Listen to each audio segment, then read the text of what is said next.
আসসালামু আলাইকুম ভিউয়ার্স, আমি কামরুল হাসান 50 ঊর্ধ্ব জীবন থেকে আপনাদেরকে স্বাগতম জানাচ্ছি। আজকে বেশ অনেক দিন পরে আবার নতুন একটা ভিডিও দিচ্ছি। আপনাদের যখন খুব মন খারাপ থাকবে, এই বয়সে এসে কারোর সাথে শেয়ার করাটা ঠিক না, এটা আমার উপলব্ধি।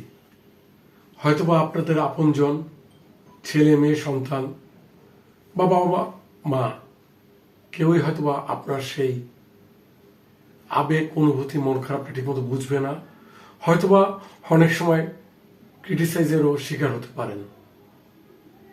হোক না কিছুটা মন খারাপ, নিজের মধ্যেই রাখুন, নিজেই সেটাকে মনের ভিতরে পুষেন, নিজের একাকিত্বটা উপভোগ করেন। ভালো থাকবেন সবাই। যদি ভালো লাগে তাহলে অবশ্যই লাইক শেয়ার করবেন। ধন্যবাদ।